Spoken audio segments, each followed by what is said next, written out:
अस्सलाम वालेकुम नाज़रीन, प्रोग्राम विजन पर आज आते हैं जुल्फ़िकार के साथ आपकी खिदमत में हाजिर। नाज़रीन, इमरान खान साहब वज़ीराबाद फायरिंग केस के बाद जो उन्होंने इल्ज़ामात का सिलसिला शुरू किया था, उस पर न सिर्फ उन्हें पाक फ़ौज की तरफ से भरपूर किस्म की शटअप कॉल मिल गई है, बल्कि वज़ीर आज़म शहबाज शरीफ ने उनको एक बहुत बड़ी मुश्किल में डाल दिया। और वो मुश्किल में उन्होंने ये डाला है कि वज़ीर आज़म शहबाज शरीफ ने चीफ जस्टिस ऑफ पाकिस्तान से ये अपील कर दी है कि वो इस मामले की तहकीकात के लिए सुप्रीम कोर्ट के तमाम जजेस पर मुश्तमिल फुल कोर्ट कमीशन बनाए जो इस सारे मामले की तहकीकात करे। और साथ ही साथ उन्होंने ये भी मुतालबा किया कि ना सिर्फ इस केस की तहकीकात करे जो इमरान खान ने इल्ज़ामात लगाए, बल्कि अरशद शरीफ के कत्ल के केस की तहकीकात भी यही फुल कोर्ट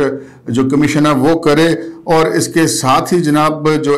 FIA है उसने आज़म सवाती की जो मुबैना वीडियो है उसका पोल खोल दिया और उसकी फ्रांसिक रिपोर्ट मंगवा लिया, जिसके मुताबिक वो वीडियो जाली है और इमरान खान साहब का अपने इत्तेहादी परवेज़ लाई से जो फड्डा है वो ख़त्म नहीं हुआ। और 2 दिन गुजरने के बावजूद अभी तक वाक़े की FIR दर्ज नहीं हो सकी है। ये सारा क्या मामला है? क्या हुकूमत के पास कोई ऐसे अहम सबूत हाथ लग गए हैं जिसके बाद उन्होंने ये मुतालबा किया है? इस सब मामले पर बात करेंगे, मगर इससे पहले कि अपने प्रोग्राम को आगे बढ़ाए आपसे गुजारिश है कि अगर अभी तक आपने हमारा चैनल सब्सक्राइब नहीं किया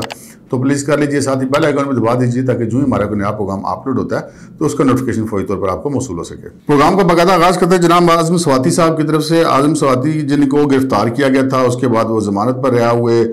माजी में भी वो इलेक्शन कमीशन पर हमले की धमकियाँ देते रहे हैं। ऐवान सदर में भी उन्होंने इलेक्शन कमीशन के अफसरान को धमकियाँ दी थी। वो एक फैमिली जिनकी गाय ने इनके बागीचे को डिस्टर्ब किया था, तो उस पूरी फैमिली को जिस तरह उन्होंने पुलिस के ज़रिए मुबैना तौर पे तशद्दुद का निशाना बनवाया था, वो सारा मामला हुआ था। लेकिन जब वो खुद गिरफ्तार हुए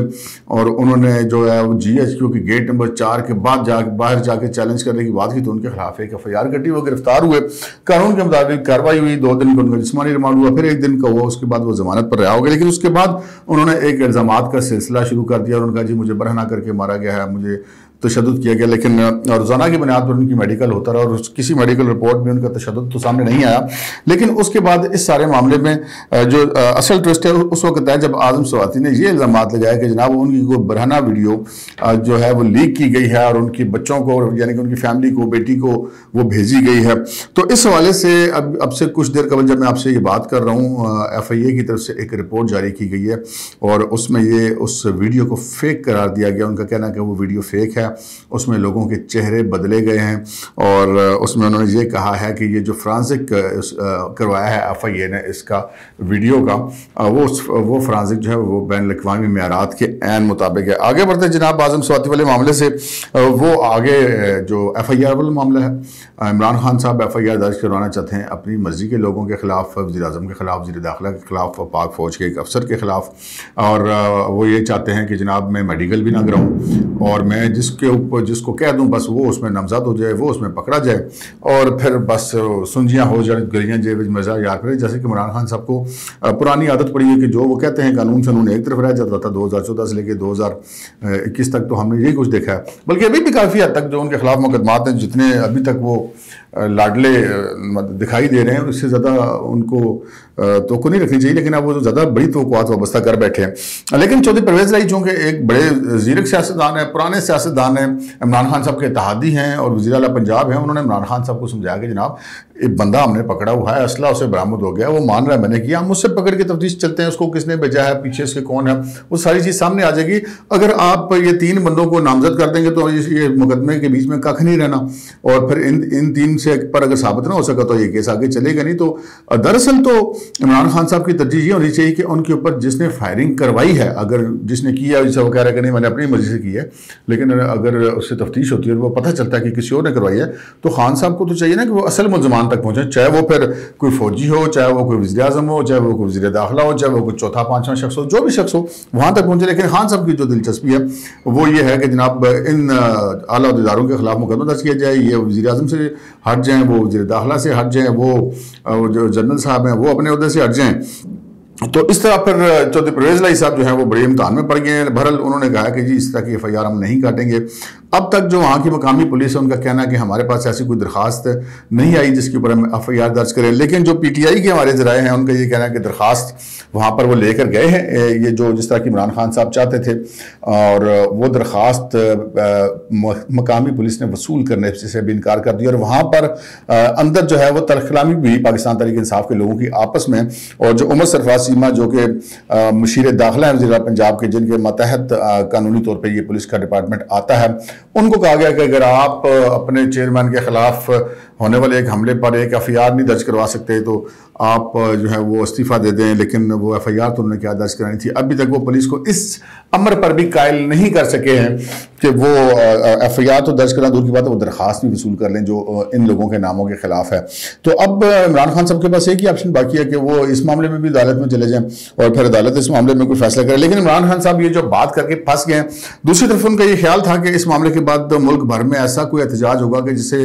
हम कह देंगे कि पूरा मुल्क जाम होकर रह जाएगा, लेकिन ऐसा कुछ नहीं हुआ। और इमरान खान साहब इस मामले पर भी अपनी पार्टी के लीडर्स पर खासे बरहम नजर आते हैं। आज अगरचे कि सुबह के वक्त ये हुआ कि गुजरांवाला से गुजरात तक जो चंद दर्जन लोग थे, बिल्कुल वो ज़्यादा लोग नहीं थे,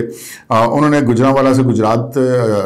से लाहौर जाने वाला जो रोड है वो मुकम्मल तौर पर बंद किया, मोटरवे की तरफ जाने वाले रास्ते बंद किए, सियालकोट मोटरवे की तरफ जाने वाले रास्ते बंद किए, और जो लाहौर रिंग रोड की तरफ जाने वाले रास्ते हैं वो बंद किए। यानी कि किसी भी सूरत में कोई शख्स गुजरांवाला से लाहौर या लाहौर से गुजरांवाला नहीं पहुंच सकता था।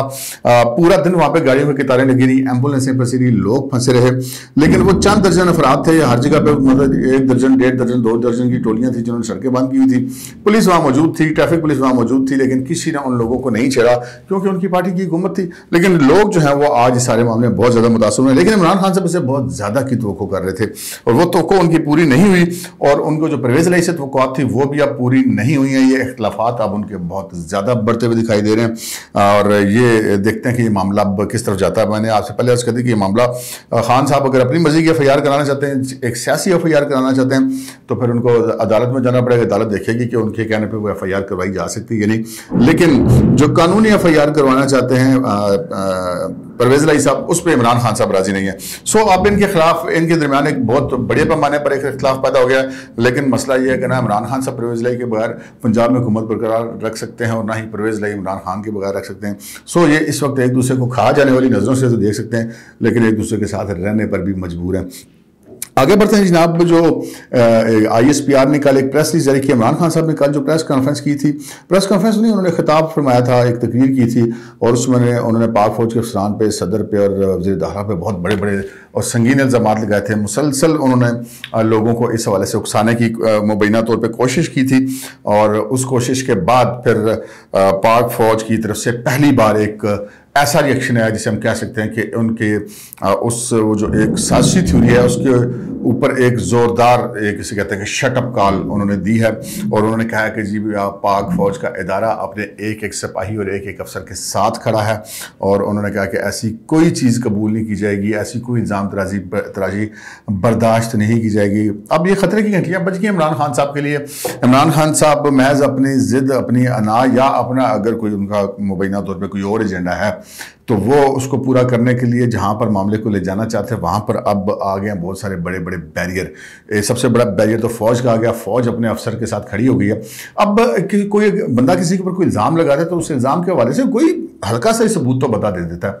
लेकिन इस सिलसिले में कोई ऐसा सबूत नहीं उन्होंने दिया कि उनको उन अफसर के साथ मसला क्या है। मैं ज़बानी इल्ज़ामात है, और इमरान खान साहब को तो पूरा ट्रैक रिकॉर्ड ही ज़बानी इल्ज़ामात का है, और आज तक उन्होंने कभी किसी मामले में सबूत दिया हुआ। 126 दिन का धरना भी दिया, माइक पकड़ के 126 दिन 35 पंचर कहते हैं, जब धरना खाता हूँ बाद में कह दिया, वो तो मैंने सियासी बात की थी। सारी उम्र उनकी गुजर गई शरीफ ख़ानदान को, जरदारी फैमिली को, भुट्टो फैमिली को चोर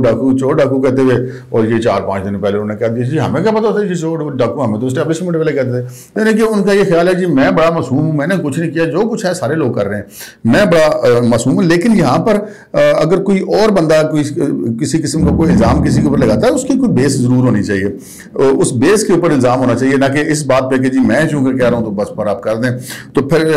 पाक फौज ने तो पहली बार उन्होंने ये खुलकर कह दिया कि जनाब ऐसा नहीं चलेगा। ये इमरान खान साहब के लिए एक ख़तरे की बड़ी घंटी है। रही बात कि जब उन्होंने ऐसी प्रेस रिलीज जारी कर दिया तो उसके बाद आपके पास 2 सूबों की की हुकूमत भी है, 2 और फेडरल यूनिट्स आज़ाद कश्मीर और गिलगित बल्तिस्तान की हुकूमत भी आपके पास है, और जहाँ पे ये वकूआ है वहाँ पे भी वो पुलिस आपकी, इंतज़ामिया आपकी, IG आपका, DIG आपका, DPO आपका, वज़ीर आला आपका, उसका प्रिंसिपल सेक्रेटरी आपका, सारा कुछ आपका है, लेकिन इसके बावजूद आप एक पर्चा तक नहीं दर्ज करवा सकते। ये होता है कि आप एक झूठ बोलने में जब एक हद से आगे चले जाते हैं तो फिर एक खुदकार निज़ाम होता है, वो हरकत में आ जाता है, वो फिर हरकत में आ गया हुआ है। अच्छा, आज जनाब वज़ीर आला जो वज़ीर आज़म पाकिस्तान हैं शहबाज शरीफ साहब, उन्होंने एक बहुत बड़ी प्रेस कॉन्फ्रेंस की है। अभी कुछ लम्हे कबल वो प्रेस कॉन्फ्रेंस ख़त्म हुई है,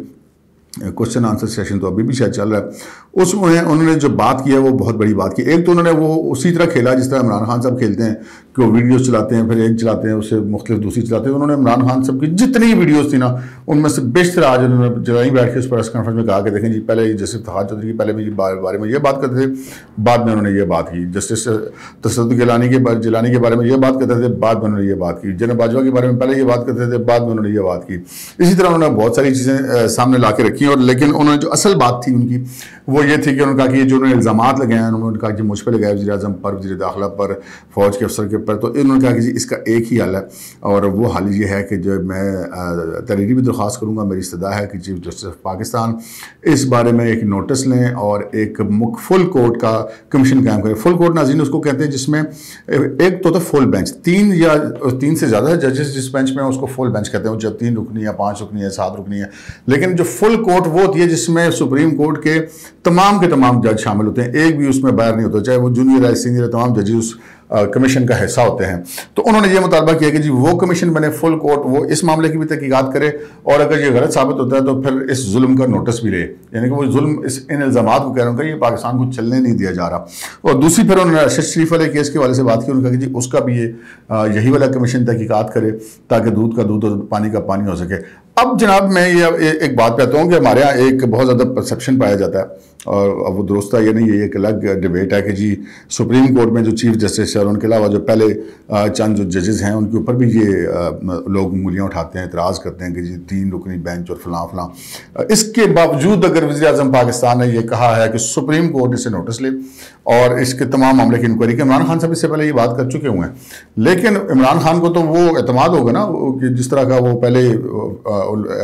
जो लोग उंगलियां भी उठाते हैं जिन फैसलों पर उस तरह के आते हैं, तो खान साहब को लगता है कि उसी तरह के फैसले फिर उनके हाथ में होंगे। लेकिन वज़ीर आज़म का ये कहना चीफ जस्टिस से ये बहुत अपने अंदर मैनी समेटे हुआ है, और एक हमारा भी बतौर साफ़ी एक तजर्बा है, और वो तजर्बा ये कहता है कि जनाब हुकूमत के हाथ में बहुत को बड़े बड़े सबूत लग गए हैं कि सारे मामले के पीछे कौन है, और वो खुद कार्रवाई नहीं करना चाहते कि अगर वो खुद कार्रवाई करेंगे तो खान साहब फिर कहेंगे नहीं जी हुकूमत ने की है तो इसलिए कार्रवाई करें। सो उन्होंने ये मामला सुप्रीम कोर्ट की कोर्ट में ये बाल फेंक दिया। अब इमरान खान साहब फंस गए हैं। FIR तो आप करवा लेते हैं ना ज़बानी इल्ज़ाम के ऊपर भी, बाद में साबित होता है या नहीं होता, उससे कोई फ़र्क नहीं पड़ता। लेकिन जब सुप्रीम कोर्ट का फुल कोर्ट पर मुश्तमिल कमीशन पूछेगा, फिर इमरान खान साहब को वहाँ पर जवाब भी देने पड़ेंगे और सबूत भी देने पड़ेंगे। अब तक के लिए इतना ही, इजाज़त दीजिए, अल्लाह हाफ़िज़।